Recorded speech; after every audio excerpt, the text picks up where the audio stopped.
तो दोस्तों आप हमारी टीम को कभी भी फ़ोन करें एंड डेफ़िनेटली मेरी टीम के किसी भी व्यक्ति से आप बात करके आप अपना नंबर छोड़ें या आप अपनी टीम के बारे में आप अपना बात कर सकते हैं। We will call you back and we will make sure that आप में से हर एक आदमी को हम राइट तरीके का ये कर सकें। दोस्तों अगर ये प्रोग्राम आपको पसंद आ रहा है और आप चाहते हैं कि ज़्यादा से ज़्यादा लोगों तक ये प्रोग्राम पहुँचे, अगला सीज़न जल्दी ही आएगा, सीज़न नंबर 3। सीज़न नंबर 3 के पहले बहुत बढ़िया एक अनाउंसमेंट है जो कि कल मैं शाम को करूँगा। सीज़न 3 जल्दी आएगा। अगर सीज़न 3 आप चाहते हो कि पूरा इंडिया देखे, आप चाहते हो कि ज़्यादा से ज़्यादा लोग बैठें, तो मैं एक ही चीज़ कहूँगा दोस्तों, या तो मेरे मिशन के साथ फिज़िकली जुड़ जाएँ एज़ अ वॉलंटियर, और 3-4 महीने का वॉलंटियरशिप करने में आपको सीखने को बहुत ज़्यादा मिलेगा for sure. And at the same time अगर आप फाइनेंशियली कोई भी कंट्रीब्यूशन दे सकते हैं तो आप हमारे इसी प्रोग्राम में कंट्रीब्यूशन का जो लिंक है askbsr.com/the-think-rich, वहां जाके आप कंट्रीब्यूट कर सकते हैं, because your contribution will 100% go in conducting this programme. Okay, only and only this programme. दोस्तों so many people are there. अगर ये सारे 4-5-10 हज़ार लोग मिल जाएं तो मैं वादा करता हूं, अगर सब लोग तन मन धन से 3 से 6 महीने मेरा साथ दे दें, तो I am telling you come से कम 1 करोड़ लोगों को इंस्पिरेशन मिलेगी अगले 3 से 4 महीने में जब सीजन 3 आएगा।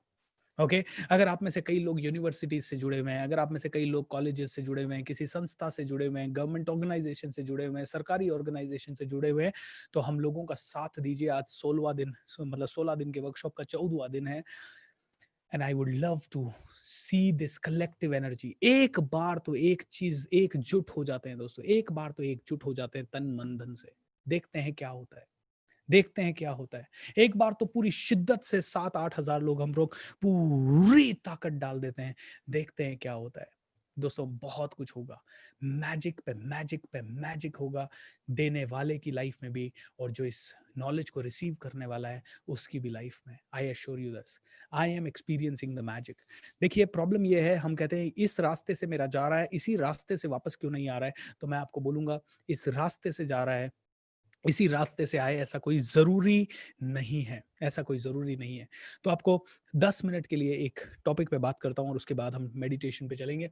दोस्तों देखिए, जो देता है उसके लाइफ में ज़बरदस्त मिरेकल्स होते हैं। एक गाँव में 2 सेठ हुए और दोनों की डेथ हो गई। दोनों की जब डेथ हो गई, दोनों स्वर्ग के अंदर गए, और जब स्वर्ग के अंदर दोनों के दोनों गए, तो यमराज बड़ा खुश हुआ और उनको बोला, आप दोनों ने पूरे जीवन में बहुत अच्छे कार्य किए हैं, तो भगवान ने डिसाइड किया है अगले जन्म में भी आपको इंसान का रूप ही मिलेगा। बोलिए आपको कैसा इंसान बनना है। तो पहले वाले ने कहा, सर पिछले जन्म में मेरे पास सब कुछ बहुत अच्छा था, लेकिन एक प्रॉब्लम थी, रोज कोई ना कोई मेरे घर पे मांगने के लिए आ जाता था, मैं बड़ा फ्रस्ट्रेटेड हो जाता था। मैं कुछ कर रहा होता था, कोई मांगने आ गया, मैं सो रहा होता था, कोई मांगने आ गया।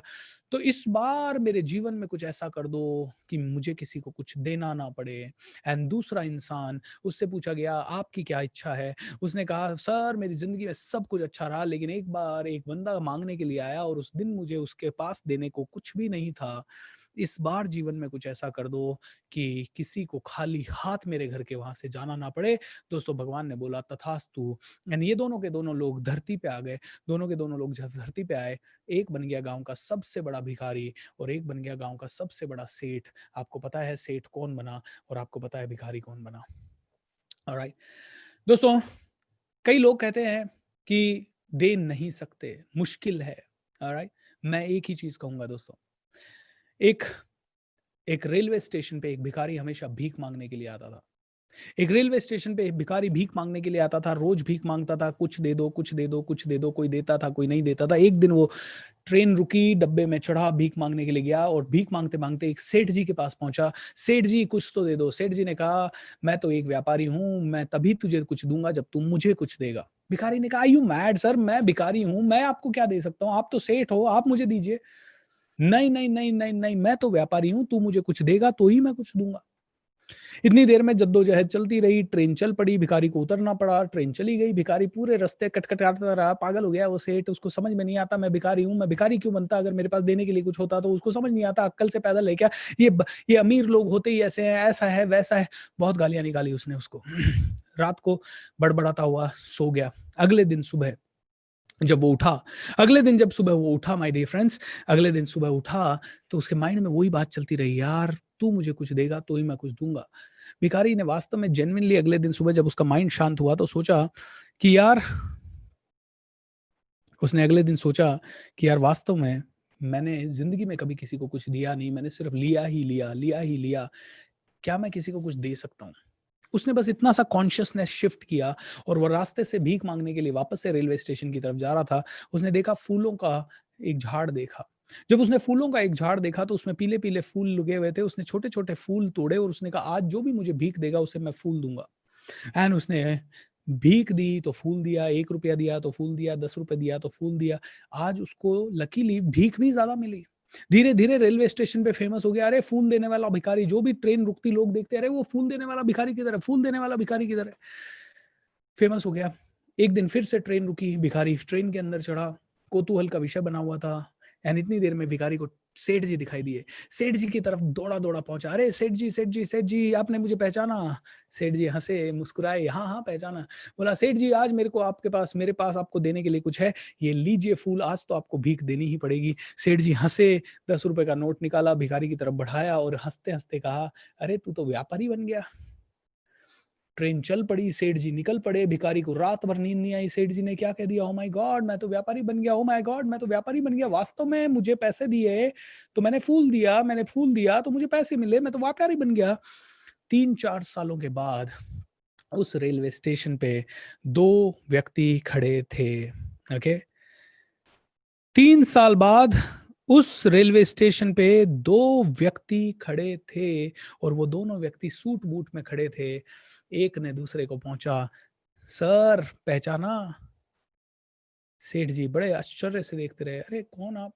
अरे सर, पहली बार इसी रेलवे स्टेशन पे मिले थे जब मैं भीख मांगने आया था, और आपने कहा था कि तू कुछ देगा तो ही मैं तुझे कुछ दूंगा। बोला सर, उस समय मेरे पास देने को कुछ नहीं था, मुझे लगा मैं कुछ दे नहीं सकता, लेकिन आपकी बात से इंस्पायर होकर मैंने फूल देना शुरू किया। दूसरी बार मैं जब रेलवे स्टेशन पे आप आए, आपने कहा अरे तू तो व्यापारी बन गया। तो सर, आपकी कृपा से मैं इस शहर का आज सबसे बड़ा फूलों का व्यापारी हूँ। उसने उनके सेठ जी के पाँव छुए। सेठ जी भी खुश हुए। दोस्तों, किसी को कुछ दे नहीं सकते ये मत कहना, क्योंकि भगवान कहीं भिखारी ना बना दे। हमेशा दे सकते हो, हमेशा दे सकते हो, हमेशा दे सकते हो। देने ही है तो सीख दो, देना ही है। एक हग दो, एक स्माइल दो, एक सपोर्ट दो, एक इंस्पिरेशन दो। किसी के मिशन में जुड़ जाओ, किसी के मिशन को भागीदार बना लो। खुद को बहुत मिल गया, ऐसा क्या किया जिसके कारण इतनी पावरफुल, इतनी ब्रह्मांड की, सारे वेदों की, सारे उपनिषदों की, सारे ग्रंथों की नॉलेज आपको आपको घर बैठे मिल गई। ऐसा कौन सा पुण्य किया आपने? अब अगर किया है तो इसे बांटना है। मुझे मेरे गुरुओं से मिली, मैं इसे बांट रहा हूं। आपको मुझसे मिल रही है, आप इसे बांटना शुरू कर दो। दोस्तों, अगली बार, बट प्रॉब्लम पता है, शॉर्ट टर्म में